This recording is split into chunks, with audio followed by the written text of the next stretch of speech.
우리의 정치 문화가 과거와 달리 보다 더 성숙해졌음을 보게 되었습니다. 감사합니다.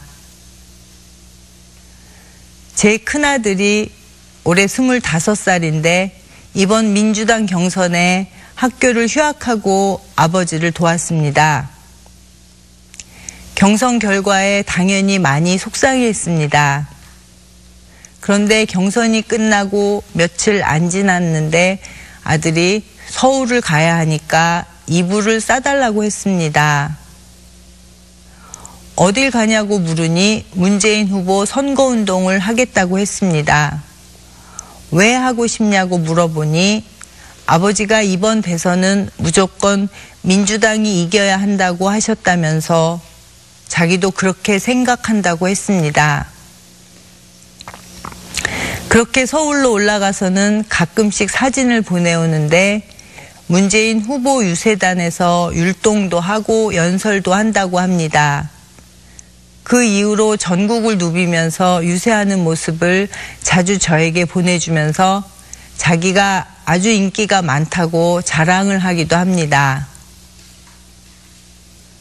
민주당으로의 정권 교체가 중요하다는 것을 저 아이도 알고 있었습니다. 아직 어리다고 생각했는데 어리지 않구나 하고 생각했습니다. 20년 전 저는 교사를 하다가 아이들 육아 때문에 교직을 접어야 했습니다. 남편은 늘 바빴고 시댁과 친정도 다 멀리 있어서 도움을 청하기 어려웠기 때문입니다. 그리고 저 역시 우리나라 많은 여성들이 겪고 있는 경력 단절이라는 불평등한 여성의 길을 걷게 되었습니다. 현직 교사로서 겪었던 교육 현장의 어려움과 두 아이 엄마로서의 겪었던 육아의 어려움들이 동기가 돼서 저는 아동 상담 치료에 관심을 갖고 공부하게 되었습니다. 그리고 저 나름대로 정서적 어려움을 겪고 있는 어린이들을 치료하러 다니기 시작했습니다. 그 중에 아직도 기억에 남는 한 아이가 있습니다. 할머니와 단둘이 살던 그 당시 10살 초등학교 3학년 여자아이를 상담 치료하게 되었습니다. 그 아이는 10손가락 끝 모두 하얀 반창고를 감고 있었습니다. 그 아이의 할머니께서 그 사연을 말씀해 주셨습니다.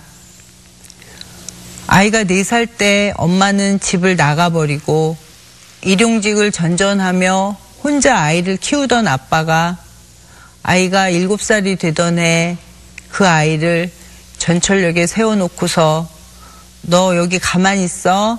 아빠 금방 올게. 하고는 가버렸답니다. 아이는 아빠의 멀어지는 뒷모습을 보면서 버려졌던 것입니다. 그 아이는 파출소를 거쳐 보육원에 보내졌고 그렇게 2년을 보육원에서 지내다가 손녀를 찾아 헤매던 할머니를 만나 둘이 살게 되었다고 했습니다. 아이는 자기가 버려졌던 그 기억과 공포가 떠오를 때마다 자기 손톱을 물어뜯기를 반복했고 10손가락을 다 물어뜯어 피가 철철 나도 멈추질 않아서 결국 할머니께서 아이 10손가락 모두 반창고를 다 감아 놓았다는 것이었습니다. 할머니의 그 이야기는 참으로 슬펐습니다. 어린아이가 얼마나 무섭고 얼마나 화가 났으면 자기 자신을 벌 주는 걸로 그 고통과 분노에서 벗어나려고 했을까요? 그때 저는 우리 사회가 안고 있는 일자리 문제, 경제 문제, 복지 문제가 해결되지 않으면 결국 가장 힘없는 아이들에게 이 모든 고통과 불행이 몰려간다는 것을 새삼 확인하게 되었습니다. 모든 문제의 출발점은 결국 가정입니다. 그리고 그 가정의 문제에서 가장 큰 원인은 경제적 어려움이고 그 경제적 어려움이 가정의 붕괴로 이어지고 그 붕괴의 가장 큰 희생자는 아이들이었습니다. 결국 우리는 가정을 지켜야 합니다. 그리고 그 길은 일자리를 지키는 일입니다. 일자리가 가정을 지키고 아이들을 지키는 길입니다. 그래서 저는 문재인 후보께서 대통령 공약으로 10조 원의 일자리 추경과 대통령 5년간 일자리 대통령이 되겠다고 선언하셨을 때 너무 기뻤습니다. 민주당 문재인 후보가 대통령이 돼서 많은 가정을 구하고 많은 아이들을 행복하게 만들어 주셨으면 합니다. 그런데 걱정이 있습니다. 어떤 정책이 옳다고 주장만 한다고 실현되는 건 아니기 때문입니다. 서로 다른 입장을 가진 사람들을 대화를 통해 설득하고 좁혀지지 않는 이견들은 결국 타협으로 이끌어야 하기 때문입니다. 그래서 통합의 리더십이 중요하다고 생각합니다. 사실 통합의 리더십은 안희정 지사가 제일 강조하는 부분입니다. 지난 경선에서 대화와 타협의 정치를 강조하면서 대연정까지 주장하는 바람에 수많은 논쟁의 중심이 되기도 했습니다만 남편 안희정 지사가 이런 생각과 태도를 갖게 된 데에는 나름의 이유와 역사가 있습니다. 노무현 대통령의 서거를 보면서 그 누구보다도 분노했던 안희정 지사는 대통령이 돌아가신 후 49제 기간 내내 봉화마을에서 돌아가신 노무현 대통령을 모셨습니다. 하지만 그는 49제를 지낸 후 저에게 이렇게 말했습니다. 분노를 뛰어넘겠다. 분노와 미움이 아닌 꿈과 희망으로 새로운 미래를 향해 국민을 단결시켜내는 길만이 노무현 대통령의 죽음이라는 슬픔을 이기는 길이라고 그는 다짐했던 것입니다. 그리고 충남도지사가 되었습니다. 그는 대화와 타협의 새로운 정치 문화로 도지사 재선에 성공하고 전국 최고의 공약 이행률, 전국 최고의 도정 지지율을 기록했습니다. 통합의 리더십이란 결국은 상대방에 대한 이해와 대화를 바탕으로 합니다. 100% 이기는 건 민주주의 정치일 수 없다는 걸 저는 깨닫게 되었습니다. 저는 국민의 삶을 실질적으로 개선시키기 위한 통합의 가치를 문재인 후보님이 잘 실천하실 거라고 믿습니다. 이미 안희정 지사의 공약 중 많은 것들을 문 후보님 공약으로 채택하셨습니다. 석탄 화력 발전 감축이나 전기요금 차등제와 같은 혹은 미세먼지 대책과 친환경 에너지 정책, 직불제 중심의 농정 개편, 또 농업회의소 법제화 같은 농정개혁 정책이나 시도지사가 함께하는 제2국무회의 신설 등 이미 안희정 지사의 중요 공약은 문 후보님의 공약으로 하나가 되었습니다. 국민 여러분, 새누리당 지난 10년은 이미 국민의 심판을 받았다고 생각합니다. 우리는 지난 10년 동안 충분히 힘겹게 살아왔습니다. 이제 정권 교체는 국민의 열망이자 순리입니다. 저는 민주당으로의 정권 교체가 국민이 원하시는 가장 정상적인 정권 교체라고 생각합니다. 특정 계층, 특정 정파의 이익을 위해서가 아니라 국민 대다수의 입장과 국민 대다수의 행복한 삶을 위해서 가장 많이 애써왔던 정당이 민주당입니다. 우리는 그 감격스러운 촛불 집회를 경험했고 그 촛불의 힘을 모아서 새로운 역사를 탄생시켰습니다. 우리가 이 나라 이 역사의 주인이란 사실도 확인했고 우리 스스로를 자랑스러워해도 된다고 생각합니다. 이 자랑스러운 경험을 잃어버리지 않고 가장 소중히 간직하고 발전시킬 수 있는 정당이 민주당입니다. 국민의 의사를 가장 잘 대변할 정당, 민주당을 선택해 주십시오. 그리고 민주당을 100년 정당으로 키워주십시오. 정당이 든든해야 국민이 편안해집니다. 튼튼하고 오래가는 정당의 후보라야 국민 여러분의 소중한 주권을 위임받을 자격이 있지 않겠습니까? 그리고 그런 정당의 후보를 선택해야 마음에 들지 않는 점이 있을 때 확실한 애프터 서비스도 받을 수 있지 않겠습니까? 이런 게 바로 새로운 정치 아닐까요? 말로만 하는 새로운 정치가 아니라 정당과 국민이 함께 책임지는 정치가 새로운 정치라고 생각합니다. 국민이 어려울 때 돕고 삶의 동반자가 되는 정당 정치를 위해 문재인 후보는 주춧돌 역할을 하겠다고 했습니다. 민주당은 기둥이 될 것입니다. 든든한 줄기가 되어 국민의 행복이 뻗어나갈 수 있게 만들 것입니다. 그래서 우리 아이들은 그 가지마다 열리는 맛있는 열매를 따먹을 수 있게 하고 싶습니다. 마지막으로 안희정 지사와 이재명 시장에게서 새로운 희망과 기대를 거셨던 많은 지지자분들께 부탁드립니다. 경선 과정에서 안희정 지사는 이렇게 말했습니다. 누군가를 지지하는 이유가 누군가를 미워하는 이유가 돼서는 안 됩니다. 마찬가지로 누군가를 미워하는 이유가 다른 일을 지지하는 이유가 돼서도 안 됩니다. 깨어있는 시민의 이름으로 대한민국 국민의 이름으로 함께 단결할 수 있는 나라, 그런 나라가 되어야 한다고 믿습니다.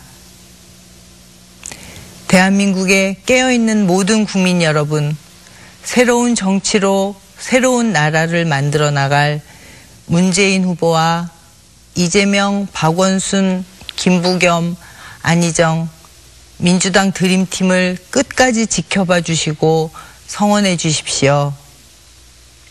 문재인 후보님과 민주당의 승리를 위해 모두 함께 해주시기 바랍니다. 감사합니다. 이 10손가락 모두 반창고를 다 감아 놓았다는 것이었습니다. 할머니의 그 이야기는 참으로 슬펐습니다. 어린아이가 얼마나 무섭고 얼마나 화가 났으면 자기 자신을 벌 주는 걸로 그 고통과 분노에서 벗어나려고 했을까요? 그때 저는 우리 사회가 안고 있는 일자리 문제, 경제 문제, 복지 문제가 해결되지 않으면 결국 가장 힘없는 아이들에게 이 모든 고통과 불행이 몰려간다는 것을 새삼 확인하게 되었습니다. 모든 문제의 출발점은 결국 가정입니다. 그리고 그 가정의 문제에서 가장 큰 원인은 경제적 어려움이고 그 경제적 어려움이 가정의 붕괴로 이어지고 그 붕괴의 가장 큰 희생자는 아이들이었습니다. 결국 우리는 가정을 지켜야 합니다. 그리고 그 길은 일자리를 지키는 일입니다. 일자리가 가정을 지키고 아이들을 지키는 길입니다. 그래서 저는 문재인 후보께서 대통령 공약으로 10조 원의 일자리 추경과 대통령 5년간 일자리 대통령이 되겠다고 선언하셨을 때 너무 기뻤습니다. 민주당 문재인 후보가 대통령이 돼서 많은 가정을 구하고 많은 아이들을 행복하게 만들어 주셨으면 합니다. 그런데 걱정이 있습니다. 어떤 정책이 옳다고 주장만 한다고 실현되는 건 아니기 때문입니다. 서로 다른 입장을 가진 사람들을 대화를 통해 설득하고 좁혀지지 않는 이견들은 결국 타협으로 이끌어야 하기 때문입니다. 그래서 통합의 리더십이 중요하다고 생각합니다. 사실 통합의 리더십은 안희정 지사가 제일 강조하는 부분입니다. 지난 경선에서 대화와 타협의 정치를 강조하면서 대연정까지 주장하는 바람에 수많은 논쟁의 중심이 되기도 했습니다만 남편 안희정 지사가 이런 생각과 태도를 갖게 된 데에는 나름의 아이를 상담 치료하게 되었습니다. 그 아이는 10손가락 끝 모두 하얀 반창고를 감고 있었습니다. 그 아이의 할머니께서 그 사연을 말씀해 주셨습니다. 아이가 4살 때 엄마는 집을 나가버리고 일용직을 전전하며 혼자 아이를 키우던 아빠가 아이가 7살이 되던 해 그 아이를 전철역에 세워놓고서 너 여기 가만히 있어. 아빠 금방 올게 하고는 가버렸답니다. 아이는 아빠의 멀어지는 뒷모습을 보면서 버려졌던 것입니다. 그 아이는 파출소를 거쳐 보육원에 보내졌고 그렇게 2년을 보육원에서 지내다가 손녀를 찾아 헤매던 할머니를 만나 둘이 살게 되었다고 했습니다. 아이는 자기가 버려졌던 그 기억과 공포가 떠오를 때마다 자기 손톱을 물어뜯기를 반복했고 10손가락을 다 물어뜯어 피가 철철 나도 멈추질 않아서 결국 할머니께서 우리의 정치 문화가 과거와 달리 보다 더 성숙해졌음을 보게 되었습니다. 감사합니다. 제 큰아들이 올해 25살인데 이번 민주당 경선에 학교를 휴학하고 아버지를 도왔습니다. 경선 결과에 당연히 많이 속상해했습니다. 그런데 경선이 끝나고 며칠 안 지났는데 아들이 서울을 가야 하니까 이불을 싸달라고 했습니다. 어딜 가냐고 물으니 문재인 후보 선거운동을 하겠다고 했습니다. 왜 하고 싶냐고 물어보니 아버지가 이번 대선은 무조건 민주당이 이겨야 한다고 하셨다면서 자기도 그렇게 생각한다고 했습니다. 그렇게 서울로 올라가서는 가끔씩 사진을 보내오는데 문재인 후보 유세단에서 율동도 하고 연설도 한다고 합니다. 그 이후로 전국을 누비면서 유세하는 모습을 자주 저에게 보내주면서 자기가 아주 인기가 많다고 자랑을 하기도 합니다. 민주당으로의 정권 교체가 중요하다는 것을 저 아이도 알고 있었습니다. 아직 어리다고 생각했는데 어리지 않구나 하고 생각했습니다. 20년 전 저는 교사를 하다가 아이들 육아 때문에 교직을 접어야 했습니다. 남편은 늘 바빴고 시댁과 친정도 다 멀리 있어서 도움을 청하기 어려웠기 때문입니다. 그리고 저 역시 우리나라 많은 여성들이 겪고 있는 경력 단절이라는 불평등한 여성의 길을 걷게 되었습니다. 현직 교사로서 겪었던 교육 현장의 어려움과 두 아이 엄마로서의 겪었던 육아의 어려움들이 동기가 돼서 저는 아동 상담 치료에 관심을 갖고 공부하게 되었습니다. 그리고 저 나름대로 정서적 어려움을 겪고 있는 어린이들을 치료하러 다니기 시작했습니다. 그중에 아직도 기억에 남는 한 아이가 있습니다. 할머니와 단둘이 살던 그 당시 10살 초등학교 3학년 여자